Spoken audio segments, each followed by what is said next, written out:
আসসালামু আলাইকুম রহমতুল্লাহি ওবরকাতুহ।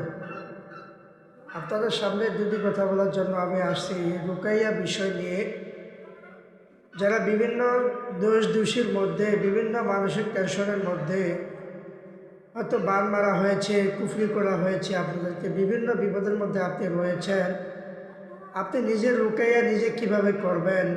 আপনার নিজের রুকাইয়া আপনি নিজের রুকাইয়া নিজে করবেন ইনশাআল্লাহ। রুকাইয়া পানি ব্যবহার করবেন আপনি কিভাবে, সে বিষয় নিয়ে আপনার সাথে কয়েকটি আলোচনা আমি করবো ইনশাআল্লাহ।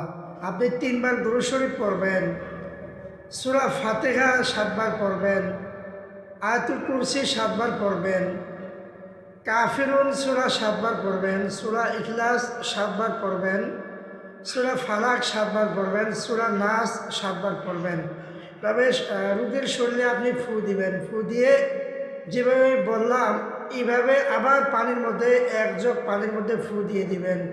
ওই পানিটা মোটামুটি আপনার 12 ঘন্টা খাওয়াইতে হবে রুগীকে, এবং ওইটা দিয়ে গোসল করাইতে হবে ইনশাআল্লাহ। এভাবে আপনার নিজের রুকাইয়া পানি নিজে নিজে করবেন ইনশাআল্লাহ। যত বড় বান মারা হোক, কুফরি করা হোক, সমস্ত জিনের আসর কাটে যাবে ইনশাআল্লাহ।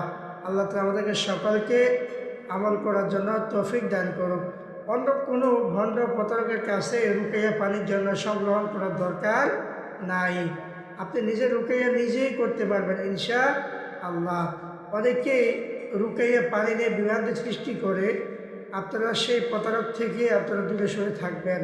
সেই প্রতারকগুলা অনেকে রুকাইয়া পানি নিয়ে মানুষদেরকে হয়রানি করে, অথচ আপনাদের হাজার হাজার টাকা নেয়, কিন্তু আপনার কোনো কাজেই আসে না।